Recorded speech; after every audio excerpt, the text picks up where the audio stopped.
I don't know if you can hear it, but can you hear my dog snoring over No, here?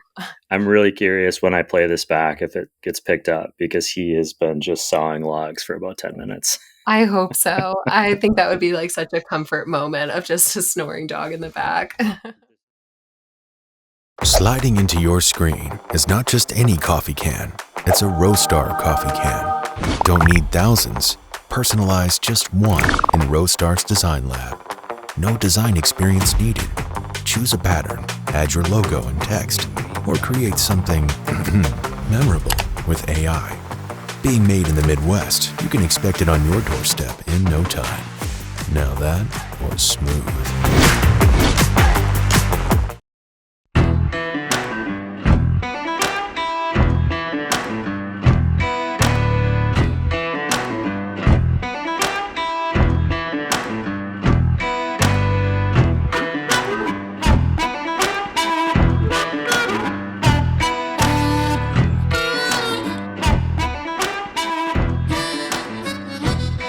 On that side. And with that, I think we're like off and running if that's all right with you.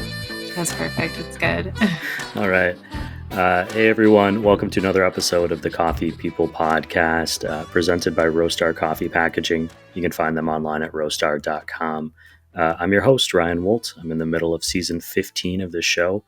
We've done a lot of episodes. You can find them online at Spotify, Apple Podcasts, YouTube, wherever you're listening. And if you're there, give us a like and 5 stars or whatever they ask you to do. It actually helps. And I feel warm and fuzzy somewhere in the world when you do. And now that we've gotten through all those basics, I've got a good cup of coffee. I hope that the rest of you do too. We're ready for a conversation with a new guest today. Cait, would you mind introducing yourself? Yeah, I am Cait Rifkin. I manage a coffee roasting company called Snake River Roasting Co. out in Jackson, Wyoming. And I've been in the coffee industry now for 6 or 7 years. I'm lucky enough that I work for a roasting company that is pretty tiny but mighty. So with that comes a lot of hats. And I've really enjoyed stepping into like green coffee buying and sourcing, roasting. This year has challenged me a lot with equipment needs and learning more about how to be a roaster tech myself. So yeah, it's a lovely little company that just keeps the coffee world very fresh and new. Always a learner there. You just referenced tiny but mighty, also a little bit isolated out there in Wyoming.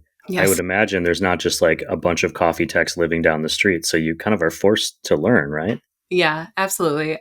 We have a few other coffee roasting companies that also are in Jackson, all great people, but there is definitely that feeling in Jackson of, ooh, keep our secrets, which also is, I mean, I think the company that I work for in particular, it's mostly a female team and it's like just amazing women, but like we tend to be very playful with how we view coffee and roasting coffee and building relationships. But there is like this secretness with the roasters that are around us. So you are like on an island, kind of, except very landlocked at the same time. Is Um, that is that a good thing though? I mean, that you are secretive with your neighbors to some extent, or like does that keep the magic alive for Snake River Roasting? Which I want to say Snake River Roasting co.com. I have a co.com website as well. yes. Um, is that a good thing that you're maybe not as engaged with them in sharing ideas, or is it really that you're just in your own lane here because you've got so much to do anyway? Yeah, I think it's a good question because something that really drives me in the coffee industry is community. And when I go to expos or summits and things like that, building community with other roasters or producers or whatever it might be has been something that's really fueled me. But it's different when it comes to the company in the sense that like we are so into what we're doing and so passionate about what we're doing that I think it's okay that we don't have a lot of community locally because we've really found it internationally, I would say. Like we have great roasting friends that are all over the US and then amazing friends that live in producing countries that those communities have really driven us a lot. But as far as it would be nice to have that person down the street that you're like, hey, this part broke. Do you know how to fix it? Or have you dealt with this before? And Yeah. there's really not a lot of that. But so I wish we had a little bit more of that, because we really are.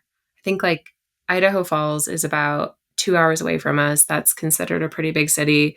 It's not really, it's like more of a suburby kind of city. And then Salt Lake City is about 5 hours away. And that's like probably where I would find a roaster tech if I needed one. But yeah. The internet has made a lot of things easier, but actually fixing something is not one of those things necessarily. Although, if the commercials are to be believed, I can show my phone like some tools and it'll tell me what to do with them. But I don't Yeah. believe it.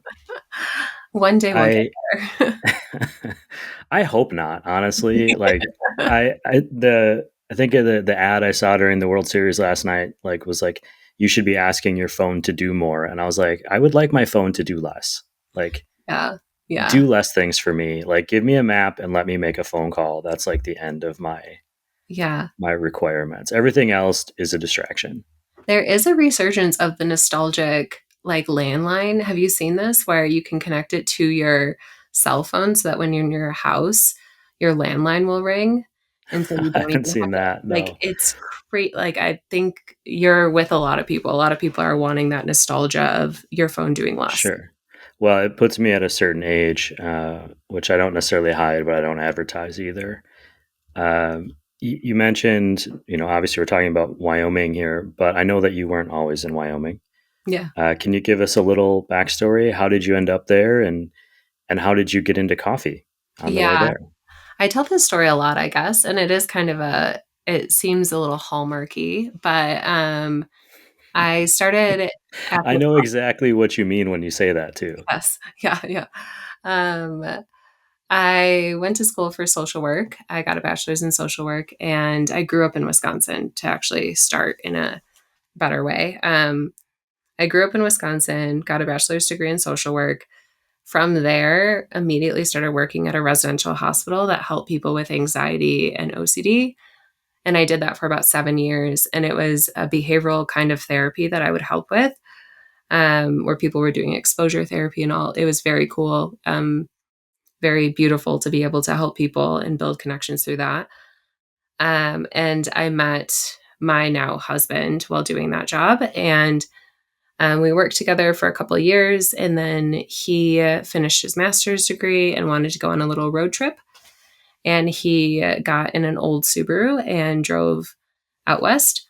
I think he was planning on going to Montana, but he pit stopped in Jackson, Wyoming, and his car broke down here. And very much to like the whole story that we've been talking about with Wyoming so far, it took like a week or something for the part to come in. And so Right. he met a couple guys here, ended up signing a lease, creating a little life room here. I stayed in Wisconsin for a bit, and then I ended up moving here myself. And now he's been here for like, I don't know, 11 or so years, and I've been here about 8. And when I moved here, I was very tired just with social work. It was just like a heavy lift, you know? I loved what I did, but it was a heavy job. And so I just kept being like, I just want to work in a coffee shop for like, I don't know, like 3 months, just reset. I'll be a barista. Like, it seems so cool. And I got a job at a local grocery store that also had a coffee little nook in it. And I took like a supervisor role or something. But I had the caveat of like, I just want to work like at least one shift as a barista. Like, I want to do something with coffee. And so they gave that to me. And when I started baristaing, Snake River Roasting Co., my current company that I work for, they were hosting a barista training. And they invited people to come into the roastery and see. And I got asked by my supervisor to go. And I went. And I remember leaving Snake River after that like 8-hour training and calling my dad, who's a huge coffee lover, and being like, oh my God, you would have loved what I just did. It was so cool. Went over all these details. Like, did you know this? Did you know that?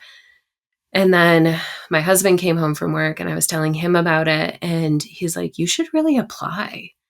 And I was like, no, like they're so cool. Like they know so much about coffee. Like, no. And he's like, no, I think you should. And then one of the girls that worked at Snake River at that time, at that point, it was female owned, and I think the whole team was females as well, which like my social work background also like hit a note there. But one of the girls like kept telling me to apply. And at this point, COVID was happening. And the owner at the time was like, you can come on, but this is a mess right now. Like coffee's crazy right now. The roasting company is crazy right now. I'm just trying to figure it out.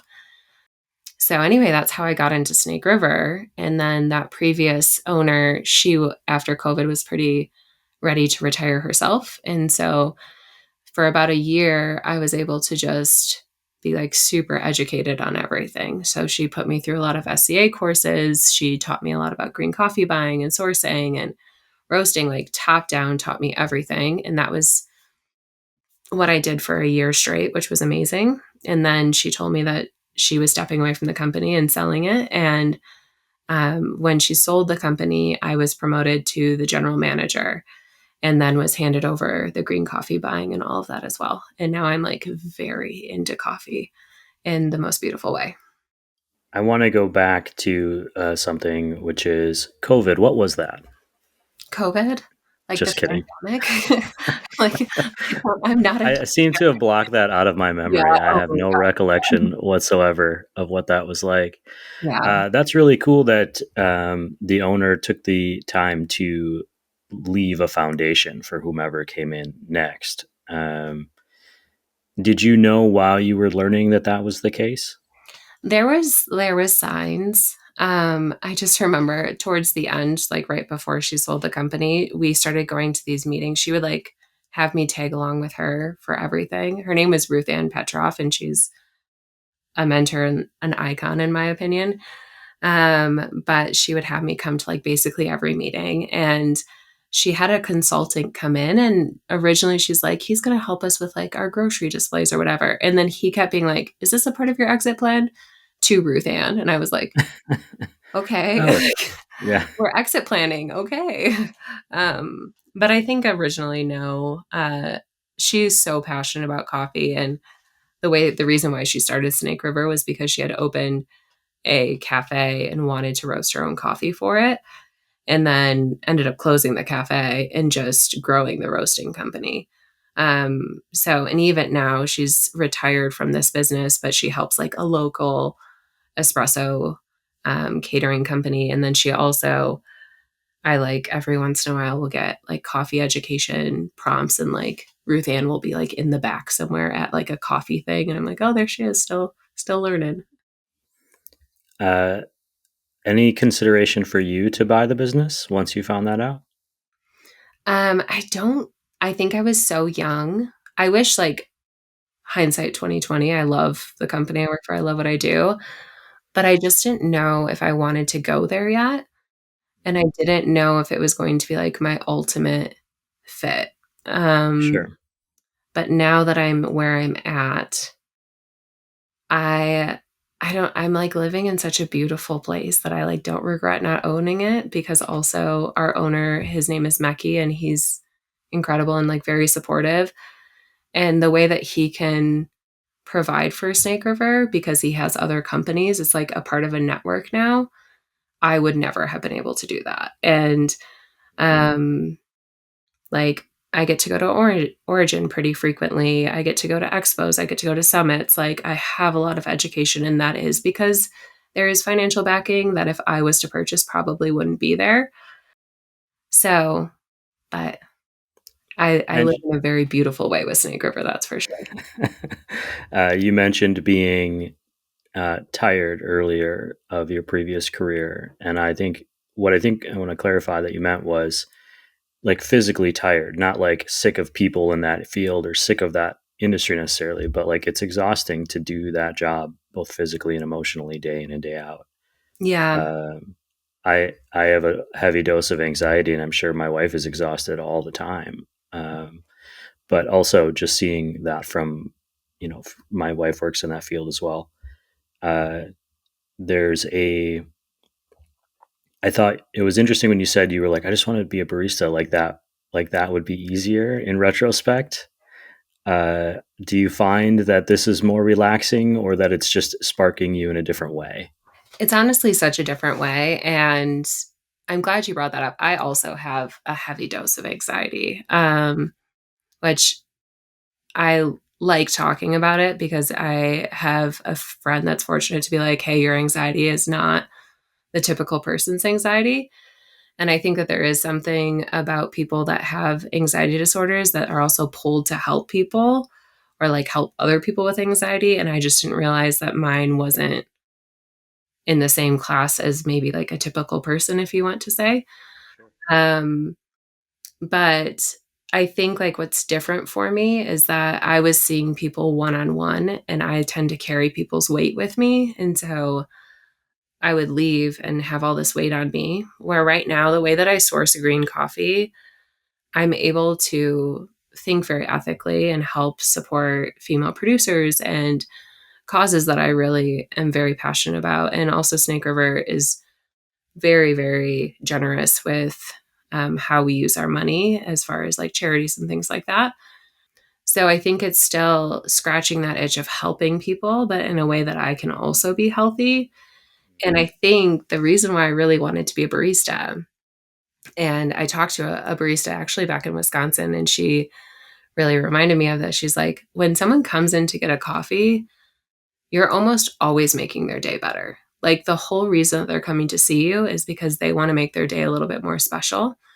Um, and when I worked at the hospital, whenever, I mean, we were going to Starbucks at that time, which, you know, is what it is. But whenever we would go to Starbucks, it was like, oh gosh, yay, we're going to Starbucks today. And so I just associated it with a comfort and like, oh, I want more comfort. And when I talk to people that have come from other fields into coffee, they frequently talk about how they wanted some sort of comfort when they decided to switch to coffee. And they found this love and comfort in coffee. And so that's really where it sparked is I was just like so wanting to help people, wanting to make things better, but also just like needed to comfort myself. And I by no means, I'm not a barista right now. And that's a challenging job. Like you're very physically tired by the end of the day. You're standing on your feet and cranking. Coffee in general is a bunch of hustlers and workers and, you know, movers and shakers, but there's so much joy and passion there. And I still get to make people's day better. So it hits all the boxes, if you will. Sure. You've mentioned a few times being part of a mostly female team, having a female mentor, previous owner, supporting female farmers.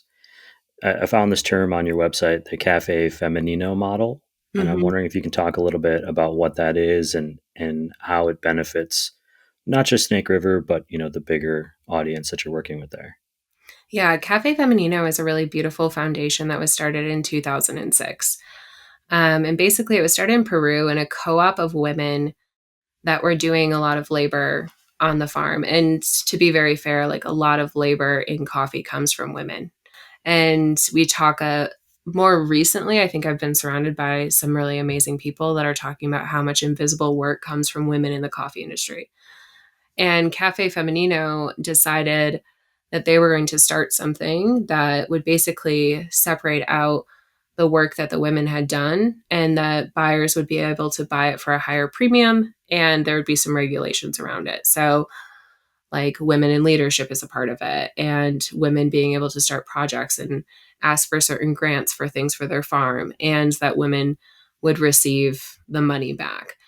And what programs like Cafe Feminino have done is that they've allowed community change as well, because they will see that what women choose to do with money when it comes in is different than what men choose to do with money. And so like they might be investing in like their daughter's education or allowing more education, or the way that they would upgrade the farm is different, or things that they'll try are different. So it's a really cool program.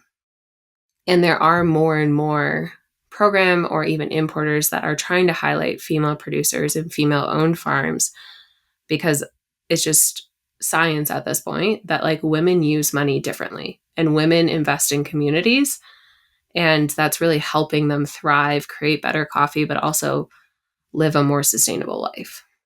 How does it impact you then as the green buyer? I mean, that's obviously something you're looking for, is the impact that you're going to have with the money you're spending. But does it narrow your purchasing choices in a way that's beneficial? Does it change how you present it to your team? I mean, as the buyer, the person making this choice, what does that mean to you, and how do you use it? I'm really lucky in the fact that I'm very passionate about the way that I buy, and the team that surrounds me tends to be incredibly passionate about the way that I buy. So I do think I'm really lucky that I'm able to make that decision. And I also feel like it's never hindered quality for me. Like Snake River also buys incredibly high quality coffee. And I think what's been really interesting about it is when I go to an importer or someone that can source this coffee for me, the amount of like incredibly high graded women produced coffee that's out there. And then I get to showcase that. And it's not like, oh, I bought this coffee because women made it. It's like, this is damn good coffee and women made it. That I think just continues to fuel my team. And then we're really lucky because as a bunch of women going to these other countries, we're also meeting other women that are on the supply chain. And we're able to see like that there's, I mean, a lot of differences, but a lot of similarities. And there's just like an immediate common ground because being a female buyer alone, it's not uncommon for me to be in a room where everyone else is a dude. And that usually goes okay for me because I'm very confident in that space. But like every once in a while, like it feels undermining or like I have to be a little louder or whatever it might be. But you see that with women producers too, that are like, no, I have to like speak up a little louder. Or I have to make someone respect me. And there's so much commonality between that, between whether you're a green buyer, a roaster, whatever it might be. If men traditionally have dominated that area of coffee, you are still definitely a minority in that. Even like fixing our roaster, like we're calling male techs. And I kid you not, one of the first times that we called them, I talked to him on the phone, but the tech said, no, I don't hear that noise when he was talking to me. And at the time, I had a male espresso tech, and I was like, hey, will you call him back? Same exact noise, maybe 20 minutes later. And he was like, oh my God, yeah, I hear that noise. This is what it is. And as much as like you hope that that wouldn't happen, I'm like, it just, you see it and you see it throughout the supply chain. And so I have the ability and the power to help support other women and to hopefully lift them up and showcase them. And I just do it as much as I possibly can. I think I'm an example of, I mentioned, I come with a healthy dose of anxiety. That's not always been the case because I was kind of given the benefit of the doubt as a kid, as a white dude growing up in a mostly homogenous community. And I never questioned my thought process or my decision making, until later in life. And I don't, I think it's great for especially parents to provide kids or instill confidence in them. But it also made me blind to the idea that maybe my way was wrong. And I get the impression that a younger generation coming up isn't necessarily dealing with some of that same stuff, but it's still there, obviously. But I've kind of been internally monologuing a little bit selfishly. You mentioned how men and women spend money differently. And I was thinking back to a conversation that I had maybe 20 years ago with my wife where I was like, I did this great thing today. I bought a motorcycle. And she was like, oh, I paid for health insurance. I was like, oh, cool. Like, we need both those things. Yeah. Maybe more if you own the motorcycle. Yeah, definitely more. I do. Yeah. I don't own it anymore. You mentioned Ruth Ann Petrov. I think that's the name. I hope I didn't get that wrong. As a mentor and the previous owner of Snake River, do you feel like now that you're advancing in your career and you're at a level of leadership at Snake River Roasting, that you're a role model or a possible mentor to people below you? Is that something that's important to you to offer them? I think it's a good question. And when I saw that as a potential question for today, I don't think of myself as a role model or a mentor. I really, and I think inherently I probably am just because I do have a team underneath me. And I think that can go one way or the other with leadership. But I think something that's really important to me is to always be the person that's learning. And in the sense of like, even if I am showing leadership to someone else, I want them to always have this humble moment of like, I don't know much about this industry. Because I think what that does is it helps you be more creative about what's going on around you. I mean, coffee right now, you have to be creative about what's going around. And so I want to create a space where people can learn, and there's also like less anxiety or less stress about when mistakes happen, because again, we're all learning together and we're all in this together. But I definitely want to be someone that inspires other people to try things and do things and think differently. But I think that I'm so young at doing this that I'm like, I'm not there yet, but I'm just trying things. And I hope that it helps people see like you don't have to like stick in a bubble. Like it works. Like you can lean into what you're passionate about. And I think the only other thing I would say is like when I got my social work degree, I was like, oh, I got a degree in this, so I have to stay in this field. And making the decision to leave social work was the best thing I could have done for myself. And I think like more younger people should hear that like, think about why you went into that field. And if the field doesn't feel good to you, then just think about like the top qualities that you want. And there's so many jobs out there that will help you have that same experience that you're wanting to provide, right? Like when I was in college, I probably had no idea that I could make social impact through buying green coffee. And it's one of the biggest joys of my job is that I can do that. And so I think like be creative and don't think that you're necessarily stuck in that little bubble, and always kind of be seeking new things and growing, and like learner mentality, like that almost like childlike mentality when you're looking at something keeps everything so fresh. What makes for a good cup of coffee for you? Oh gosh. I mean, there's so many good answers to that question. I think like the people that you have it with makes a great cup of coffee. But a good cup of coffee, it's funny because sometimes you're at like a cupping table and there's all these like gorgeous coffees on the table and they're like, which one do you like the most? I'm like, well, they're all beautiful. But like that one that tastes like Fruit Loops, that one is so good. But then I probably wouldn't drink that every day, and I would probably drink this comfort coffee over here every day. So, so many things. But what I think really makes a good cup of coffee is this understanding that I now have for how many people worked on this cup of coffee, and being able to share that, and being able to share like just that, even knowing how passionate everyone for this little tiny bean was up until the process of me drinking it. It makes a dang good cup of coffee. But I don't know, flavor wise, I could go all over the board. I love coffee. I love trying new coffees. There's do you know Discourse from Wisconsin? I do, yeah. Out of Milwaukee, I think. Yes. Yeah. The specialty drinks that they're making at that coffee shop are insane. Like, I just saw that they made like a pot pie latte or something, and I'm like, okay, well, I guess I'll fly home. Like, the things that people are doing on that side are also like, I don't know, just surprise me.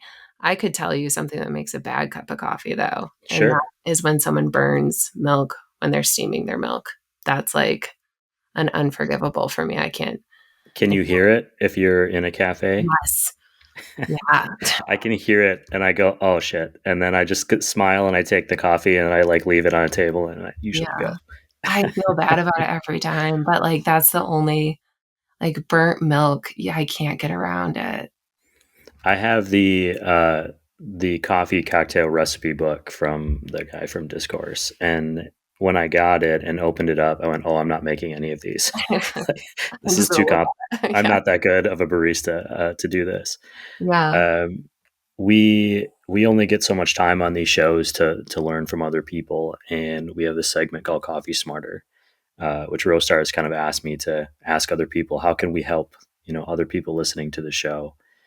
I'm wondering, you've already given us some great starting points here, but on this point in particular, how can the customers coming into a cafe buying the coffee, how can they have a better experience, a better coffee experience generally? Yeah. The thing that I'll say is people make coffee, right? Like very literally, but also great coffee comes from people that are really passionate and typically very friendly, and is my experience. And so leaning into those relationships, because I think the other thing that you'll find about it is no matter what part of the coffee experience you're most worried about, whether it's consistency, quality, your actual drink, ethics, environmental, whatever it is with coffee, the people that you want to surround yourself with, if you want to have consistent good coffee, are the people that are very passionate about what they're doing, because they'll they'll create brewers by themselves. Like people love this drink so much. And so find yourself a local shop that is willing to talk to you about who produced their coffee, that the baristas know who produced the coffee. Like have that chatty conversation with that cashier, that barista. Like if you don't know a lot about coffee and it's intimidating, don't feel like you have to go to the shop where someone's being snobby to you. Like go and be with your friends. Like it should be a fun, good experience to enjoy coffee. It is such an amazing part of our day that we all look forward to. So find the right shop that has really great people, because you also know that they're doing a really good job for you because they want to. It's a bit of a management pet peeve for me to if I go somewhere and I order a drip coffee, which is my first thing usually with an espresso, and I say, "Oh, what's on drip today? What are you serving?" And the answer is like, "Oh, I don't know." Yeah. And that's not on that person behind the counter generally, but it's on the person somewhere above them that didn't think that it mattered enough to teach those people who would then teach me as the customer what's happening. Um, Jackson, Wyoming, you mentioned a beautiful place. Who are you outside of coffee? I assume you're not living in Jackson if you're not going outside sometimes, but Yeah. what are the things outside of work that bring you back to reality? Yeah. That's a hard one for me. I tend to be a bit of a workaholic, but I just love coffee. But we definitely go out a lot. It's the whole reason for living here, like you said. Um, just learned how to ski in the West the last couple of years, which is very different than skiing in Wisconsin, which shouldn't even be considered skiing. Where Uh, did you learn in Wisconsin, might I ask? gosh, I it's like by Wisconsin Dells. What's the place? Oh, Right okay. off the highway. What is that place? Yep. I'll find the name of it and link to it in the newsletter, but I know where that is. Yeah. Yeah, my brother actually would take me, and I remember the first time I went with him, I think he was doing everything right, but I like took a wrong turn, and all of a sudden there was like ramps and jumps, and like it was in my head it's like a cartoon of how bad that went. But yeah, it's definitely a wild game here learning how to ski. We got our first snow yesterday, so it's very fresh top of mind that ski season is here. Backpacking, we own like a little property that outside of Jackson, about an hour, that is a burnt forest that me and my husband are restoring with like a bunch of baby trees, which is so cool. Um, What made that something you wanted to do? I mean, if usually when people say we're buying some land, it's because they're going there to relax. Why buy land that you have to work on? yeah, my husband, I like to say that his personality is straight border collie. Like you gotta work him, like, and this is his decision. So, so far we've owned the land for like 3 years, and I think we've planted 450 baby trees on it, Wow. which then we also hand water said baby trees. which it's mountainous. So you're climbing up and down mountains. I have just like the tiniest appreciation or understanding, I should say, of what a coffee farmer does in those mountainous areas by carrying this water on my back. But we spend a lot of time over there. It's on this migration corridor that's like highly protected. And everyone that's in that subdivision has like an extreme love for wildlife, which is also really important to me and my husband. So when we got the opportunity to purchase this land, we were like, well, we have to. It's on one of like the major migration routes in the US. So really cool. We spent a lot of time there. We're building like a little cabin on it. It's great. That's fun. But like a lot of outdoors time. Trail running sometimes with some friends. I like to do a lot of art. I'm a busy gal. I do a lot of things. Yeah. There's also quite the stack of books behind you. Yeah. If you had to share one book with us, what would that book be on that shelf? Oh my gosh. Okay. So I just started a new series. I read a lot as well. I started a new series called Dungeon Crawler Carl, I think is the order of those words. It is this chaotic book, but I'm having the best time. It's basically like a video game in a book, and he has a cat, and I just got a cat. So it just feels perfect, you know? Is there anything that we didn't cover today that you really wanted to talk about or you wanted people to know about Snake River, about your coffee efforts, anything else in the world? I guess the only other thing that I would say is politics, I think, are something that are very alive and well. And I think if you're going into coffee buying, something that I'm really learning in the last few years, and I wish someone would have given me this advice earlier, is how much politics influence coffee buying, especially in producing countries as well. And I think, especially if you're a United States person, we tend to be very focused on our own individual politics. And the things that I've learned over the last couple of years is starting to expand that more into all of the countries that I'm also gathering coffee from. It's been a giant pool to jump into that I just wish I would have had that information earlier. But I mean, I have it now. But I would definitely start to think about like what's going on in the countries that you're sourcing from, because I think that helps with a little bit more consistency of what to expect. And also, I think if you are a buyer in particular, you're going to do yourself a whole lot of good to build relationships with those producers. 2 years ago, when Brazil had that frost, I knew about it before I would say most people knew about it. And I had my coffee secured for the year before it had even hit news. And that was all because of those relationships that I built. So ultimately, like, it's so many areas to dive into, but the politics piece and the producer relationship piece, I think, are so key, and people maybe aren't talking about those pieces as much. I appreciate that you're looking at the politics as this learning piece that can help you in your career, and I'm just looking at it as the thing that brings me more anxiety. Um, Yes, that too, though. I mean, it does. It does. When you're out in the world and you got to stop into let's say a good coffee shop that's not, they don't have Snake River, but what is it that you would generally order? So usually my husband will always order a pour over, and then I will order a cortado, and then we share. But the new thing that I'm also doing is any like specialty seasonal item that they're really excited about, I will get that too. I had like a strawberry latte somewhere, which I had had a strawberry latte before, but this one, it tasted like Nesquik strawberry milk, and I think about it frequently. So just like that mix of like a little bit of traditional, also some fun factor that people are stoked on.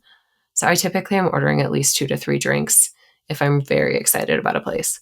Which is great. I had to really convince my wife that it was okay to order more than one. She'd be like, "Well, I already got one." I'm like, "No, yeah, but you would like to try more than one, right? Like, we don't have to drink it. Yeah, just roll We can this get there." moment back to her. Like, Yeah, I at will. least 2 to 3 drinks. I want to make sure we say it one more time. People can learn more about the company you work for or order coffee, I assume. SnakeRiverRoastingCo.com, social media, Snake River Roasting Co. As well. Those links will be in this show and our show notes and our newsletter everywhere. Caitlin, thank you for spending the time, and it sounds like you're really busy, so now I appreciate it even more. Anything else we want to say to anyone? No, this was so fun. Thank you for having me. Is your husband a coffee person too? Oh yeah. I mean, he's the worst critic I have. If